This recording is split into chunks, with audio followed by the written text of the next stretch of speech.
Alors, si vous voulez, on va rejoindre tout de suite une nouvelle fois Louis Lemieux à Chicoutimi. Alors, Louis, j'ai une question à vous poser. Combien d'évacués jusqu'à présent dans votre région? Officiellement, là, Oui. difficile à dire. Au moins 10, moi je dirais 15. Et puis quand on aura bien compté, parce qu'on n'a pas le temps de rien faire, là, et on n'a pas le temps de même tenir à jour tout ce qui se passe, on va peut-être frôler les 20 000. Et puis aussitôt qu'on élargit la région, parce qu'à partir d'où on tombe dans Charlevoix, à partir d'où on tombe dans la Côte-Nord, c'est difficile à dire. Il y a énormément de petits villages en route vers Charlevoix et vers la Côte-Nord. Au total, ça va aller chercher énormément de monde. Mais c'est pas tous des gens qui se retrouvent dans des écoles ou dans des arénas parce qu'ils n'ont pas d'endroit où aller. Tous ces gens-là ont des amis, des parents.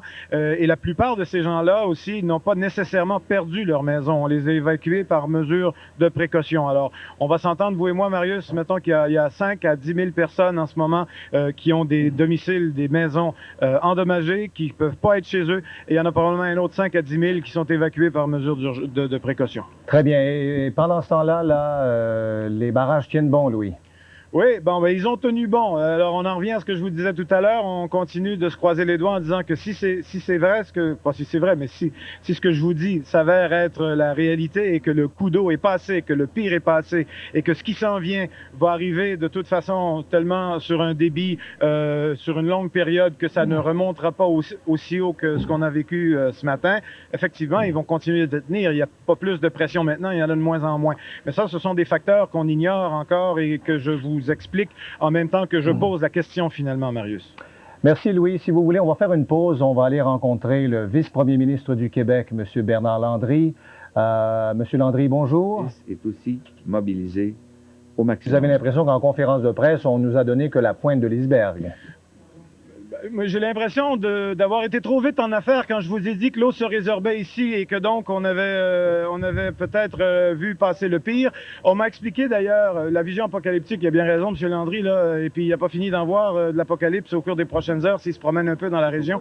Mais on m'a dit que la raison pour laquelle il y a moins d'eau ici, c'est parce qu'il y en a plus qui est en train maintenant de passer autour des barrages qui sont plus faibles à Jonquière et que forcément il y a un ajustement à partir du moment où le barrage du portage des roches du lac Kenogami qui alimente la rivière devant laquelle je me trouve réussit à contenir le volume d'eau, mais que les barrages de la rivière aux Sables à Jonquière ne la contrôlent pas et que l'eau détourne les barrages et fait son propre lit autour des barrages, vous comprenez comme moi que le volume, le débit d'eau là-bas compense et c'est pour ça qu'ici le débit d'eau est réduit plutôt que d'augmenter. Mais là, on va rajouter à ça le facteur X qui est en train de se préciser, c'est-à-dire toute l'eau qui arrive du parc des Laurentides et quand on saura le volume d'eau qui est en train de rentrer dans le lac Kenogami en ce moment, on va avoir une meilleure idée, mais on me dit que ça monte encore à vue d'œil sur le lac Kenogami. Et quand ça monte à vue d'œil sur le lac Kenogami, ça peut seulement aller à 3 endroits, Jonquière, Rivière-aux-Sables, Chicoutimi, Rivière-Chicoutimi, Rivière-à-Mars, à la ville de la Baie. On n'a pas fini. Bon, alors, qu'est-ce que vous diriez, Louis, si on passait pas, au moment où on continue de faire le bilan de cette conférence de nouvelles-là avec de nouveaux renseignements, qu'est-ce que vous diriez si on faisait faire à nos téléspectateurs un petit tour là à bord de l'hélico pour voir un petit peu l'étendue des dégâts parce que regardez les images que nous avons. Ce sont les premières images que nous avons à partir d'un hélicoptère qui donne vraiment une vision là, un petit peu comme Bernard Landry l'a eu tout à l'heure. Donc, ça va donner une idée aux gens de ce qui se passe vraiment, de l'étendue des dégâts. Ouais, je vous dis, pendant qu'on les regarde, ces images, Marius, qu'elles ont été tournées vers 9 heures ce matin.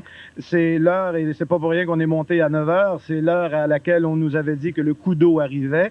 Elles ont été tournées en avion. C'est un détail relativement important dans la mesure où il est difficile en avion de vous montrer des choses parce que vous comprenez que ça bouge contrairement à l'hélico. Alors, on peut pas vraiment faire de plans rapprochés sur certains endroits, là. Et je vous explique aussi très rapidement que ce sont des images tournées à plus de 3000 pieds d'altitude parce que les hélicoptères, tant de la Sûreté du Québec que de l'armée et que de la protection civile, nous ont demandé de ne pas descendre en bas de 3000 pieds pour être capable de voir. Louis, nous sommes où là? Quelles sont les images que nous voyons maintenant? Quand c'est en plan un peu trop rapproché comme ça, c'est difficile pour moi. Mais là, je pense reconnaître, je peux me tromper là, mais je pense qu'on est dans le détour de la 170 entre Chicoutimi et La Terrière. D'accord. C'est ça. Alors, on est entre Chicoutimi et Jonquière. On est en train de suivre la rivière Chicoutimi en partant d'où j'étais ou d'où je suis toujours, en s'en allant vers ce fameux barrage du portage des roches. Si c'est ennoyé comme ça, si c'est inondé comme ça, c'est parce que les responsables responsables ont décidé hier de tout laisser passer l'eau au barrage du portage des Roches. Ils savaient très bien en ouvrant les portes et les pelles que ça allait inonder la rivière Chicoutimi et toute la zone riveraine, mais ils n'avaient pas le choix. Ils faisaient ça où ils perdaient, où il y avait plus de risque de perdre le barrage. Là-dessus aussi, on me dit que des gens qui sont au barrage en ce moment, qui nous appellent par téléphone, nous disent que les informations qu'on reçoit d'une part qui disent que les pelles sont ouvertes à 100% et que ça passe et qu'on fait tout ce qu'on peut, c'est pas évident à l'œil nu. Mais encore là, l'œil nu, c'est comme moi ici, je vous ai dit tout à l'heure, ça baisse. Quand on est devant le barrage, puis on dit, on va le voir d'ailleurs, le barrage, il s'en vient. Là. Et là, on est toujours en route vers le barrage, en avion. Quelque part, on va très bientôt arriver dans le coin de La Terrière. On comprend mieux, Louis, maintenant, là, quand les ministres ou les observateurs, vous, le premier, nous disiez que les maisons, les terrains ont complètement disparu. Ah oui, ben regardez, là, vous en avez une bonne idée. Tout à fait. Puis, je serais bien malheureux de vous dire par où devrait passer la rivière ici, là. Elle est ici à droite, là. Tiens, vous voyez, c'est là où elle devrait. Elle est là, mais elle a inondé partout sur son territoire. Et j'expliquais tout à l'heure, quand on a vu ces images-là pour la première fois, ce que vous voyez en ce moment, ça, c'est de l'inondation. C'est pur et simple. La rivière sort de son lit, voilà, il y a de l'eau partout, voilà. Par endroits, ça a créé plus ou moins de problèmes. Évidemment, les maisons, on n'y pense même pas. Les sous-sols, on oublie ça. Les maisons sont parties avec le courant, parfois, quand c'était trop fort. Mais c'était de l'inondation pure et simple. Ces inondations-là, selon le territoire, et là, on arrive à La Terrière. Ça, c'est le chemin du village à La Terrière. Et on entre en ce moment sur le portage des Roches. Le portage des Roches, c'est un endroit superbe. Et voilà le barrage. Voilà ça, c'est l'ouvrage en question et c'est là où on a dit avoir ouvert à 100% toute la possibilité de l'eau. Regardez-moi cette immensité d'eau, Louis. Et l'immensité d'eau, le mot n'est pas trop fort, Marius, c'est ce réservoir du lac Kenogami. C'est le fameux réservoir qui s'étend de La Terrière jusqu'à Jonquière. Il y a quelque chose comme 12 ou 15 kilomètres de long. Il est très large par endroits. Il y a des baies énormes. Le volume d'eau... Bon, regardez les pelles. Là. De toute évidence, moi, je connais pas ça, mais ils ont l'air toutes ouvertes, les pelles, et puis la majorité du débit semble passer, mais on me dit que c'est encore varié et variable. Alors, qu'est-ce que ça veut dire, ça, que ça soit varié et variable?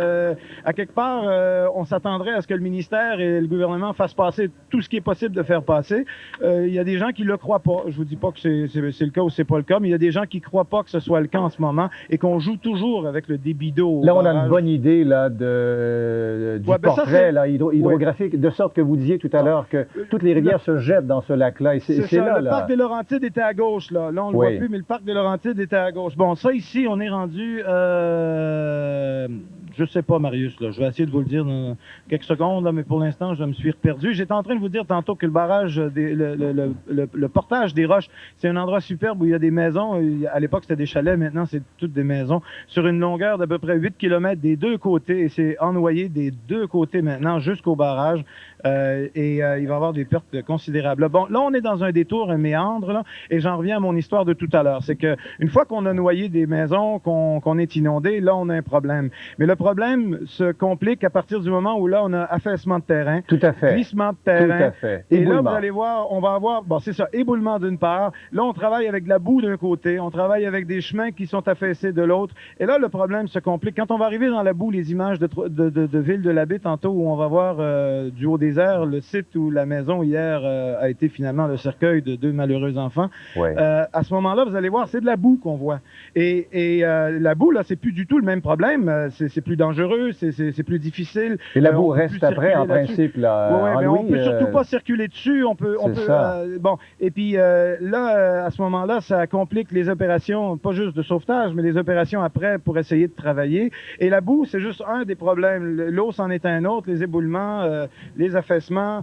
Alors là, j'ai dit tantôt que c'était toutes sortes de bêtes qu'il fallait combattre. Et puis, à quelque part, c'est vrai dans ce qu'on voit, mais c'est vrai dans ce qu'on voit pas aussi. Parce que ce que vous voyez là, c'est le Grand Saguenay, ce qu'on appelle fièrement ici le Grand Saguenay. Mais à part le haut Saguenay, il y a le bas de Saguenay aussi. Il y a tous les petits villages là-dedans, Louis, c'est incroyable. Bon, voyez, là, on est à Jonquière. Là, on est à Jonquière, si je m'abuse. Laissez-moi voir. Oui, ça, c'est le barrage. Vous voyez, il y a la chute, là. Et puis, tout entour, ça, c'est ce qu'on appelle le bas Jonquière, je pense. D'ailleurs, on est en train de l'évacuer. Est-ce qu'on m'a dit au téléphone il y a quelques minutes? Il y a une route emportée complètement, là. Il y a une route complètement emportée. Puis, regardez, et puis ça ici, si on peut sortir, je vais mieux voir, là. Bon, le barrage est plus haut à droite, évidemment. Oui, mais on est loin de... On est à Jonquière, là. Oh, pardon. Oh, oui, c'est le pont de Chicoutimi. Bon, merci beaucoup. Une chance que j'avais à peu près 200 personnes qui regardent avec moi. Alors, on est au pont de Chicoutimi. On est revenu à Chicoutimi. Ben, je vous le dis, si on Continuez, vous montre oui. à la caméra, on est 200. Alors, ça, c'est le bassin où je vous ai dit tout à l'heure qu'il y avait une maison qui tournait. Là. Le bassin est Oui. un peu plus bas à gauche. Il y a plein de débris qui arrivent là-dedans. Ça passe en dessous de cette route qui, je pense, à l'heure actuelle, n'est plus praticable. Le pont, en ce moment, serait praticable, mais il est fermé à la circulation. Et là, ça aboutit finalement dans le Saguenay. Et là, dans le Saguenay, bon, ben là, l'eau, elle peut prendre son bord, elle s'en va vers le Saint-Laurent. Il y a de la place en masse. Les pressions, il n'y a plus de problème. Ça, ce La sont des pression, elle est installations. jusqu'au Saguenay. Ce sont des Juste installations. derrière moi, ça. Oui. Hydroélectrique, ça, c'est quoi? Non, ben, à l'époque, ça l'a déjà été. Maintenant, je pense qu'il faisait plus d'électricité là-dedans, mais c'est Abitibi-Presse, c'est juste derrière moi où on a passé l'avant-midi. Et c'est les torrents qu'on vous expliquait au coin des rues Bossé, là, et puis tout ça. On le voit du haut des airs un peu mieux. Et on a Là, vu que le barrage était rempli, le réservoir ça est sort rempli de à tous pleine côtés. capacité. Ben oui, tout à regardez, fait. ça, le Oui. barrage, il fait ce qu'il peut, mais l'eau Oui. sort à gauche. Puis là, elle Exactement. descend dans la rue Bossé, dans les autres rues, elle descend. Et ça, c'est exactement ce qui est en train de se passer à Jonquière en ce moment. Et c'est pour ça on dit plus il y a d'eau comme ça qui réussit à contourner les barrages ailleurs, plus ici, le niveau est en train de descendre. Mais là, ce ne sont pas nécessairement non plus des vases communicants, dans la mesure où, à un moment donné, il y a tellement d'eau qui va arriver. Ça, c'est Chipcha, ça, je pense. Et ça, évidemment, Il y a c'est moins de impressionnant. maisons. Il y a moins de Oui, maisons c'est quand ça. même. Puis hein. ça, c'est le barrage hydroélectrique de Ouais. l'Alcan. Il n'est pas en danger. Il est sur le Saguenay. Il y a évidemment des apports d'eau en ce moment qui sont considérables. Et puis, il y a des gens d'hydrologie qui seraient probablement très impressionnés en ce moment, là. Mais pour les fins de notre discussion, à Chipcha, il n'y a pas vraiment eu énormément de problèmes. On est revenu en ce moment à Jonquière. L'édifice à gauche, là, c'est le gros édifice gouvernemental à Jonquière. Je suis pas sûr si c'est de là dont venait la conférence de presse, mais ça aurait pu être de là. Ça, c'est le bas Jonquière, ce que vous voyez à gauche de votre écran. Vous allez voir la cathédrale à un moment donné. De ce côté-là, c'est pas si mal, mais c'est aussitôt qu'on arrive aux abords du barrage, là, l'eau se ferait un chemin et a été chercher les édifices à logement que vous avez vus sur des images précédentes à partir du sol, là, où on voit deux édifices qui ont été emportés dans l'eau et plusieurs autres qui sont en train de suivre. Et ben là, je vais vous allez voir où on était. Ça, c'est tout le monde à côté de moi qui m'a corrigé quand j'ai dit qu'on était à Chicoutimi, quand j'ai dit qu'on était à Jonquière et pas à Chicoutimi. Alors, ce sont vos recherchistes qui sont autour de vous, Louis. J'espère qu'on les payera pas tous. Parce que... Alors, ces gens-là ont regardé les images avec moi et ont trouvé, comme vous, comme moi, comme tout le monde qui les a vus pour l'instant, que du haut des airs, c'est difficile à lire, là. Si c'est inondé d'un pied ou d'un pouce, Oui. on voit mal, mais que c'est effrayant. Il y a pas de mots, là. Les Merci. gens, on a dit ce matin qu'on avait plus de clichés, mais là, j'en ai plus. Moi, je suis à bout de mots, je vous laisse l'antenne. Merci beaucoup, Louis. On se retrouvera un petit peu plus Oui, tard. sûrement plus tard. Moi, je voudrais vous souligner là qu'une prise d'otage a présentement lieu